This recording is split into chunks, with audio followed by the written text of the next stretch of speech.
誰だわ。 Halo guys, selamat datang lagi di channel ini bersama gue, Reborn. Buat yang baru gabung, jangan lupa dibantu like dan di subscribe ya.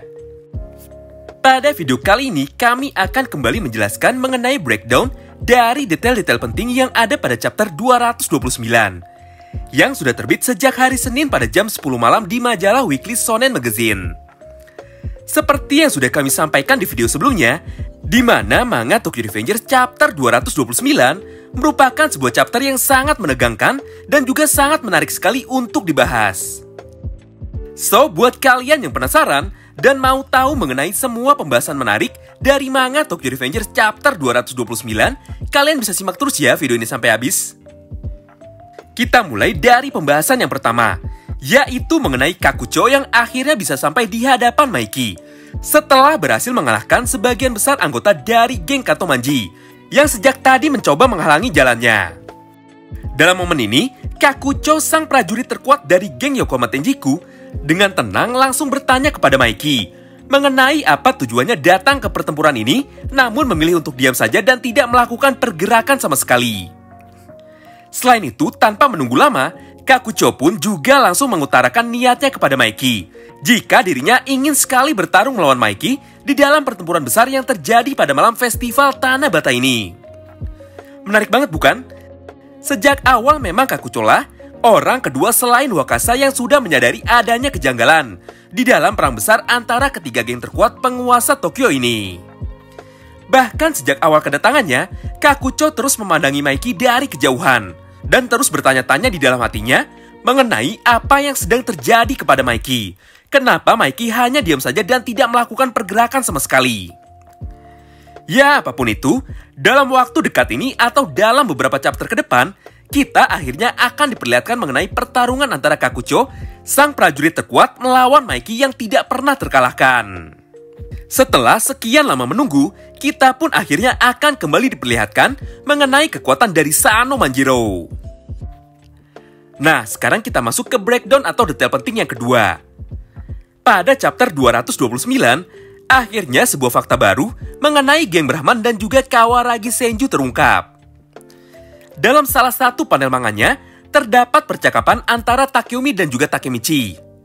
Di mana pada saat itu Takeyomi berkata, jika alasan Kawaragi Senju bisa menjadi salah satu dari 3 dewa penguasa terkuat di Tokyo adalah karena dukungan dari para mantan anggota legendaris geng Black Dragons generasi pertama, seperti dirinya sendiri, Arashi Keizo, dan juga Imaushi Wakasa. Ternyata sejak awal Takeyomi sama sekali tidak mengetahui mengenai kekuatan sejati atau kekuatan terpendam yang selama ini selalu disembunyikan oleh Kawaragi Senju. Takeyomi selalu menganggap Senju sebagai seorang anak kecil yang lemah, padahal kenyataannya justru sebaliknya. Kawaragi Senju ternyata mempunyai sebuah kekuatan besar yang bahkan melebihi kekuatan gabungan antara Takeyomi, Arashi Keizo, dan juga Imaushi Wakasa. Semua hal tersebut langsung dibuktikan oleh Kawaragi Senju dalam duelnya melawan Terano Minami. Hanya dalam satu momentum, atau hanya dengan satu lompatan, Senju berhasil melancarkan 3 tendangannya berturut-turut ke arah kepala Terano, hingga membuat Terano kehilangan kesadarannya dan akhirnya tumbang.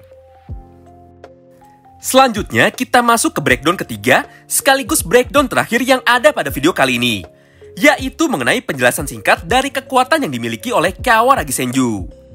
Yang pertama, kekuatan Senju bangkit setelah dirinya menarik nafas dan memejamkan matanya, serta mencoba untuk fokus dalam pertempurannya. Efek cahaya yang muncul saat Senju membuka matanya adalah gambaran ketika Senju sudah masuk ke mode seriusnya dan sudah memfokuskan seluruh energi serta perhatiannya kepada pertempurannya melawan Terano Minami. Konsep kekuatan ini sebenarnya sudah sering dipakai di beberapa manga atau anime lainnya. Di dalam manga Kuroko no Basuke, konsep dari kekuatan Kawaragi Senju ini diberi nama dengan Zone. Menariknya, ternyata Zone ini adalah kekuatan yang sebenarnya ada di dunia nyata. Bahkan dalam beberapa jurnal penelitian dan dalam buku yang berjudul Emotional Intelligence yang ditulis oleh Daniel Goleman, disebutkan jika zone adalah kondisi yang bisa dicapai ketika seseorang berhasil mencapai potensi maksimal mereka. Untuk bisa memasuki kondisi ini, seseorang perlu memiliki motivasi, fokus, serta dorongan keinginan yang sangat tinggi. Zone sendiri biasanya lebih mudah dicapai atau dimiliki oleh para atlet profesional daripada orang biasa. Hebatnya, ketika manusia bisa berada di potensi maksimalnya atau berhasil masuk ke dalam zone, maka seluruh kemampuan dasar kita akan meningkat secara drastis. Mulai dari kekuatan fisik, kecepatan, daya tahan tubuh, bahkan sampai dengan kemampuan berpikir. Namun, terlepas semua kekuatan besar yang berhasil diraih ketika kita bisa masuk ke dalam zone, ternyata ada sisi negatif atau efek samping yang muncul setelahnya. Yang pertama, karena membutuhkan konsentrasi dan fokus yang sangat tinggi, maka tubuh kita akan menjadi sangat lemah sekali setelah keluar dari mode zone tersebut. Lalu yang kedua, semua luka atau cedera yang kita dapat saat berada di mode zone akan terakumulasi dan berdampak setelah kita keluar dari mode zone tersebut.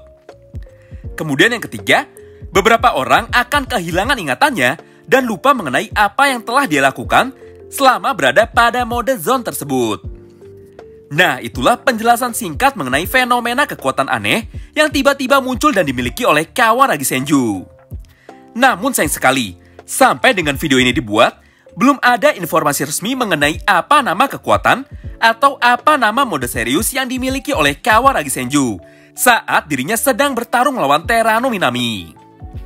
Banyak yang berspekulasi jika nama dari kekuatan Senju adalah White Impulsive, karena Senju mengeluarkan cahaya dari matanya serta aura dari tubuhnya.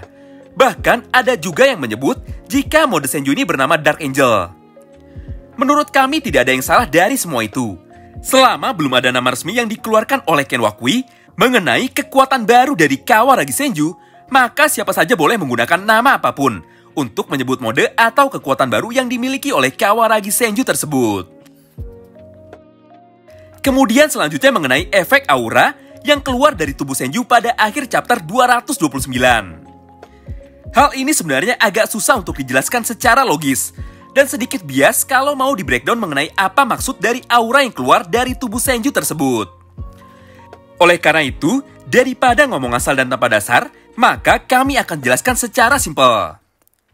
Intinya, aura yang dikeluarkan oleh Kawaragi Senju pada chapter 229 adalah sebuah efek yang menggambarkan mengenai kekuatan hebat yang dimiliki oleh Kawaragi Senju.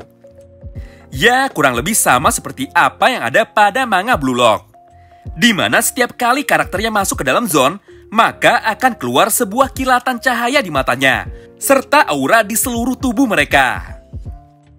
Selain itu, efek aura ini juga sebenarnya akan memudahkan para animator ketika mereka mengadaptasi manga ini ke dalam anime nantinya. Dengan adanya tambahan efek kekuatan seperti ini, maka gambaran pertempuran yang sudah divisualisasikan ke dalam anime akan menjadi sangat menarik sekali. Terima kasih banyak yang sudah simak video ini sampai habis ya. Sampai jumpa lagi di video selanjutnya. Bye-bye.